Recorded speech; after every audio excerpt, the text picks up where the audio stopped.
Para interiorizarnos un poquito más sobre el trabajo que hizo esta comitiva, estamos en comunicación con María José Cano. Ella es directora del Departamento de Derechos Derechos de los Pueblos de ATE-CTA. Bueno, María José, te agradecemos por esta comunicación. En primer lugar, queríamos consultarte, porque ustedes en el informe que presentaron durante la conferencia de prensa hablaron de delitos de lesa humanidad. Queríamos que nos especifiques de qué se tratan estas violaciones a los derechos humanos y qué rol está jugando el gobierno de Dina Boluarte allá en Perú. Hola, bueno, muchas gracias por darnos la oportunidad de poder profundizar de lo que fue la visita de la misión al hermano pueblo peruano. Vos un poco ya lo adelantaste y a partir de los distintos testimonios que hemos tomado integrantes de la misión, fuimos 19 compañeros y compañeras de distintas organizaciones, nos distribuimos en distintas regiones, particularmente estuvimos en Lima, Ayacucho, Juliaca, Ica, Cusco y Apurímac, ¿sí? Nos dividimos y entendiendo que era necesario ir a territorio a buscar esos relatos. Hasta ahora todavía seguimos cargando denuncias. Hemos recabado casi 150 testimonios que pueden dar cuenta y con pruebas, con videos y fotos que testimonian no solo los asesinatos, sino también las torturas, la violencia física, además de innumerables testimonios que se vinculan al rol de las instituciones del Estado en el marco del ejercicio del derecho a la protesta. Situaciones respecto de la atención de la salud de los heridos, el temor a presentarse a los hospitales porque saben que van a ser procesados o judicializados, con lo cual esas heridas con el tiempo cicatrizan mal o generan consecuencias y secuelas que generalmente, y que es un dato recurrente y que aparece y que preocupa mucho a la misión, que las personas más afectadas son las personas más jóvenes. El rango etario que hemos relevado de personas heridas y asesinadas dan cuenta que la gran mayoría se encuentra entre los 18 y 30 años, con lo cual si no se garantiza una atención adecuada, las consecuencias obviamente y las secuelas son peores. Hay también cuestiones vinculadas a detenciones arbitrarias, a detenciones también donde en ese contexto se dan torturas, muchas cuestiones más vinculadas y que son más graves cuando se trata de mujeres, porque se han denunciado agresiones sexuales en el marco de las detenciones, con lo cual la situación es muy preocupante, es grave. Hoy, bueno, venimos siguiendo las noticias, se declaró nuevamente el estado de emergencia por 30 días más y también se declaró zona intangible el centro de Lima, que es uno de los epicentros de las protestas sociales, con lo cual son medidas que obviamente son provocativas en el marco de las protestas que se vienen dando y de los reclamos del pueblo peruano que no estarían siendo escuchados. Hay una preocupación muy fuerte de los relatos, en particular de Ayacucho, de Juliaca, de los pueblos del sur. Quienes fueron afectados son campesinos, indígenas, familias de los sectores más vulnerabilizados del hermano pueblo peruano, y mientras se saluda en alguna parte de la sociedad peruana de la entrega de un bono de 4 salarios para la policía, familias de las víctimas afectadas, fallecidas, asesinadas, no han recibido ni una sola respuesta por parte del Estado para su asistencia en este contexto. Familias que han perdido a un hijo o a un padre o a un compañero que eran únicos sostenes de hogar y hoy no están pudiendo garantizar un plato de comida diaria. Sí, rescatar la solidaridad del pueblo, que viene ayudando a las familias, pero que también, bueno, en el marco de la crisis social y política que hay, se hace difícil a veces el día a día para muchos y muchas. Así que es grave, nosotros estamos trabajando, vamos a estar presentando en breve y compartiendo a la sociedad este informe preliminar que presentamos desde ayer en conferencia de prensa en Lima, y en 15-20 días estaremos presentando ya con casos concretos el informe final para que sea, bueno, en principio recuperar la voz de todas aquellas víctimas y familiares de las víctimas con quienes nos hemos encontrado en sus casas, en sindicatos, en plazas, en las calles, y donde constantemente, bueno, seguimos recibiendo denuncias y estamos viendo cuál es el mejor dispositivo para no descartarlas a la hora de tenerlas presentes en el informe final. Pero llega un momento que vamos a tener que dar un corte, porque si no eso nos atrasa para poder presentarlo. Ahora, María José, vos ahí mencionabas ciertas regiones que visitaron desde la comitiva del Perú Profundo, que creo que esa es una de las diferencias quizás con otras comitivas de derechos humanos. Vos, de hecho, estuviste en Ayacucho, en donde en diciembre del año pasado hubo una represión brutal. En ese sentido, queríamos que nos especifiques un poco más cuál es la situación en esos lugares y si desde esta misión notaron diferencias respecto a la represión que se da en estos lugares, a diferencia de las situaciones de represión que se dan en grandes centros urbanos o en Lima. La represión es la misma en todos lados, las prácticas y modus operandi son los mismos. Por ahí en la región del sur se agrava por la participación de las fuerzas militares. En Lima, principalmente, hay gran participación de la Policía Nacional. En el sur hay muchísima más participación de fuerzas militares con acompañamiento de la Policía Nacional. En Ayacucho estuvo la masacre del 15 de diciembre, que duele. Hemos estado con los hermanos y hermanas que están muy doloridos por la situación, inclusive porque, bueno, ellos les trae recuerdos a la década de los 80 y 90 en el marco del conflicto interno que se vivió en aquel país, y decían que ese 15 de diciembre, un día después de la declaración de estado de emergencia por parte del gobierno de la presidenta Dina Boluarte, los remontó a aquellas épocas nefastas que no quisieran volver a repetir. Allí hubo 10 asesinatos,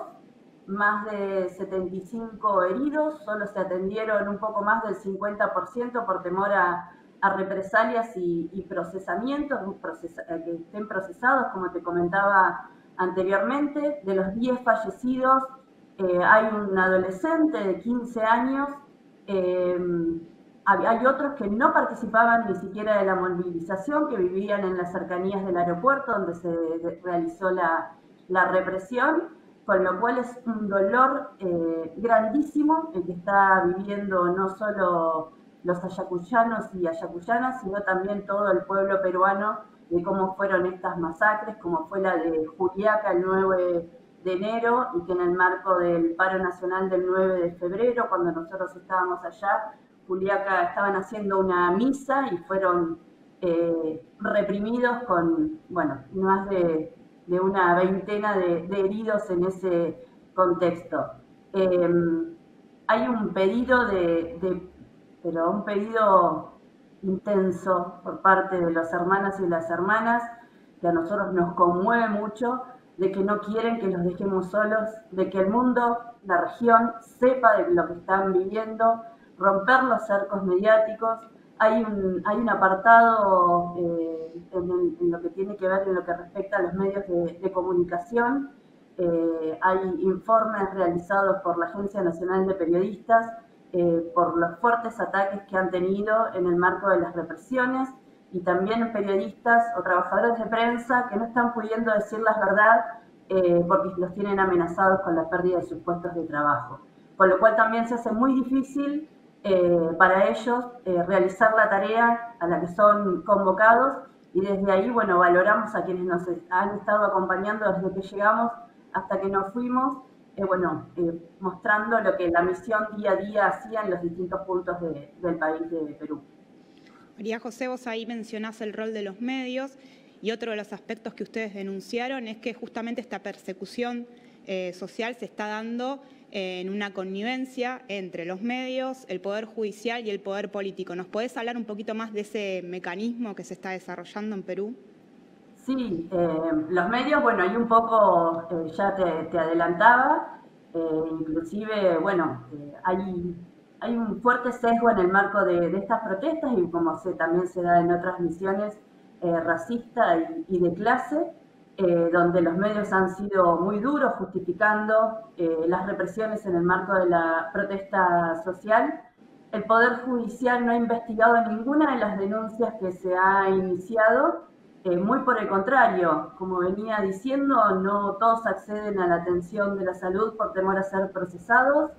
Hay una fuerte persecución a líderes, a lideresas, dirigentes sociales y dirigentes campesinos y sindicales, donde el mayor ejemplo es el de haber detenido arbitrariamente a toda la comisión directiva del Frente de Defensa del Pueblo Ayacucho, desde su presidenta, que para abajo son 7 miembros, hoy están todos detenidos en la Dirección contra el Terrorismo, acusados de terroristas,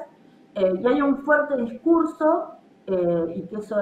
duele mucho a los peruanos y a las peruanas, de ser tratados de terroristas y que ese sea el marco justificatorio para hacer lo que quieran con ellos, hasta incluso decidir matarlos por la espalda o estas fuertes represiones donde, bueno, está comprobado que el uso de armas letales, el uso de tanquetas, y que hemos participado en el paro y estas marchas se desarrollan de manera pacífica. No hemos visto volar una piedra, no hemos visto palos, no hemos visto provocaciones, solamente la provocación es la cantidad de policías que hay en la calle de manera desproporcionada para amedrentar a quienes se movilizan pacíficamente.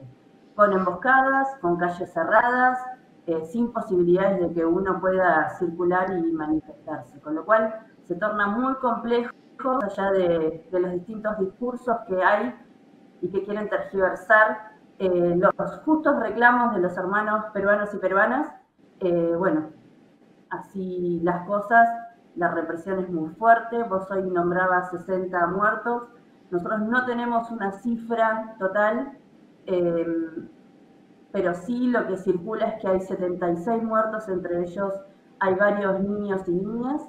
que hay más de 1.500 heridas y heridas. Se denunciaron a la misión desapariciones, pero hasta ahora no hemos tenido pruebas que a nosotros nos demuestren concretas, sino que son situaciones que, bueno, que van a ser investigadas para poder contar la mayor información fiable o pruebas y poder demostrar que hay personas desaparecidas, con lo cual las cifras no son cerradas ni tampoco hay cifras oficiales que a nosotros nos permita poder constatar con los testimonios que hemos relevado. Es grave la situación del Perú, es un conflicto que va a llevar un tiempo más, las medidas se van endureciendo, la crisis sigue impactando en las familias peruanas, con lo cual, bueno, estamos atentos a que no haya más masacres como las que ya tuvieron. María José, me gustaría remarcar algo que mencionaste al principio que tiene que ver con la respuesta de Dina Boluarte, que es entregarle un bono a la policía. En ese sentido, te quería consultar si ustedes tuvieron oportunidad de reunirse con algún representante del Gobierno Nacional. Y por otro lado, vos mencionabas también esta sistematización de datos que luego van a presentar en organismos internacionales. ¿Cómo es ese procedimiento y qué impacto esperan que tengan estas denuncias? Bien, lo del bono es algo que fue de gran impacto para el pueblo peruano que resiste en la calle, porque lo que decían es, cantaban en las movilizaciones que, no recuerdo bien las palabras, como, pero qué feo que es matar a un campesino por hambre. Y esto para ellos es muy doloroso. Y que ese bono de 4 salarios para los policías, y que también fue presentado como un bono por la dignidad y el compromiso de las fuerzas, no fueron exactas las palabras del ministro, pero que fueron en ese sentido, para ellos fue muy doloroso, más cuando hay un pueblo que está pasando hambre y las brechas de la desigualdad son cada vez más grandes. Este informe, bueno, va a ser presentado a distintos organismos, va a haber acciones, con nosotros viajaron 2 diputados nacionales, acciones con distintos parlamentos de la región para poder apoyar al pueblo peruano y entendemos que, bueno, eso va a ser a fuerza de militancia, por decirlo de alguna forma, para poder aportar a que todo el mundo sepa qué es lo que está pasando, para poder dar elementos para que el Estado peruano sea investigado por delitos de lesa humanidad y que para que a partir de eso se puedan hacer todas las denuncias internacionales que sean necesarias para que se conozca la verdad y haya justicia para las víctimas de esta represión. Bien, y entonces ahí no pudieron reunirse con nadie del gobierno nacional, ni tuvieron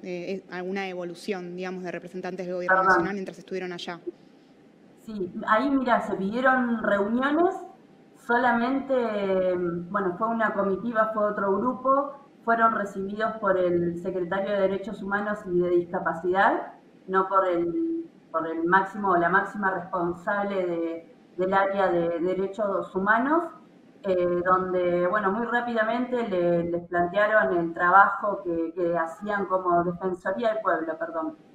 como Defensoría del Pueblo. Se le pidieron mayor información acerca de las víctimas de la represión y algunas actuaciones que si había de oficio o no. Dijeron que nos la iban a compartir y hasta ahora no hemos tenido respuesta. Después del resto de las audiencias que se han pedido, no hemos recibido respuestas de ninguna. Inclusive, bueno, hubo por parte de la prensa mucho ataque a lo que era la tarea de la misión, a quienes éramos los integrantes de la misión, queriendo desprestigiar la tarea que estábamos haciendo, cuando, bueno, nosotros como militantes, defensores y defensoras de derechos humanos, no solo queríamos expresar nuestra mayor solidaridad, sino también aportar un granito de arena, como lo hemos hecho en el marco del golpe de Bolivia, en el marco del paro nacional de Colombia, en Ecuador también, cuando fueron las protestas y el levantamiento indígena, y nos parecía que también teníamos que estar en Perú. Es un valor, es algo que para nosotros no se discute, que en esos momentos tenemos que expresar nuestra mayor solidaridad y estar con los hermanos pueblos de nuestra región y de la patria grande.